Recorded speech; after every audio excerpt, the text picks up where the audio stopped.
So next one, Indo-Anglian writer is in the unit first after Shri Aurobindo Ghosh and Rabindranath Tagore. It is K.S. Venkata Ramani.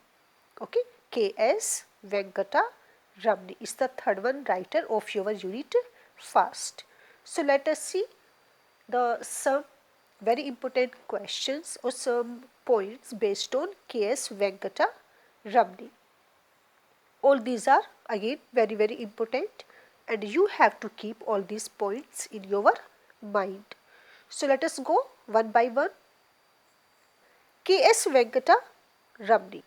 He was an Indian writer in English and Tamil. K.S. Venkata Ramani was an Indian writer in English and Tamil. And the full name, his full name was Kaveri Patnam Siddhanath Venkata Ramani. Okay, question आ सकता है ये भी कि पूरा नाम बताइए वेंकटा रमनी या के.एस. वेंकटा रमनी का पूरा नाम लिखिए. तो ये क्वेश्चन आप याद रखना. The full name of K S. Venkata Ramani was K for Kaveri Pattanam, S for Siddhanatha Venkata Ramani, and he was born in 1891. Where? In Kaveri Pattanam. Right, Kaveri Pattanam में ही उनकी बॉन्डिंग थी. और कब थी? 1891 में. और यही उनका पहला नाम भी रहा है. And he died in 1952. He was an Indian lawyer. First, he was an Indian lawyer and he was also a writer in English. He wrote mainly on South Indian rural life. इसको याद रखना, ये काफ़ी important है कि उन्होंने जो भी मेनली उनकी राइटिंग्स रही है वो किस पर बेस्ड रही है? South Indian rural life and the Indian independence movement. Okay, Indian independence movement. Throughout his life, he campaigned for rural upliftment. उन्होंने जितनी भी लड़ाइयाँ लड़ी हैं, जो भी उन्होंने आंदोलन किए हैं या अभियान चलाए हैं, ये सबसे इम्पोर्टेंट है कि रूरल अपलिफ्टमेंट के लिए उन्होंने काफ़ी मेहनत की, काफ़ी काम किया के.एस. वेंकटा रमनी ने. So he campaigned for rural upliftment and he also worked as a rural development advisor. He also worked as a rural development advisor. His famous literary works are Paper Boats. It was published in 1921. His first novel, the name of his first novel was Murugan the Tiller. Murugan the Tiller, and it was published in 1927. And the next one, Kandan the Patriot. Kandan the Patriot, and it was published in 1932. That is the next one, जटाधारन.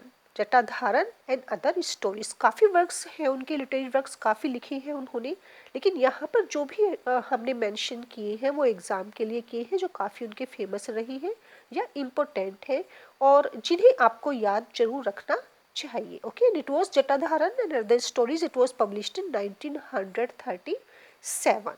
ये few points हैं K S. Venkata Ramani के जो आप सब students को पता होने चाहिए. अब देखिए, एक क्वेश्चन हम उनका ले लेते हैं. सपोज कीजिए कि if this kind of question comes in the examination, very short आता है, लेकिन जरा सा हमने इसको बड़ा लिया है. अगर ऐसे आ जाता है, what contribution K S. Venkata Ramani gave to the Indian writing in English, कि उनका इंडियन राइटिंग इन इंग्लिश में क्या कॉन्ट्रीब्यूशन रहा है, उनकी क्या अचीवमेंट्स रही है. तो यहाँ पर आप लिटरेरी वर्क्स को भी मेंशन करेंगे और आप देखिए यहाँ पर इस तरह से आंसर दे सकते हैं, हिज अचीवमेंट्स और his contribution what had been. It was Tagore. ये यहाँ पर ध्यान रखना कि टैगोर ने उनको काफ़ी मोटिवेट किया था. रविंद्रनाथ टैगोर ने, जब वो उनसे मिले थे तो टैगोर ही थे कि जिन्होंने उनको इंस्पायर किया और वो काफ़ी अच्छे राइटर बने या उन्होंने एक नई तरीके से अपनी स्टार्टिंग की. It was Tagore, Rabindranath Tagore, who inspired K S. Venkata Ramani to start a magazine in Tamil.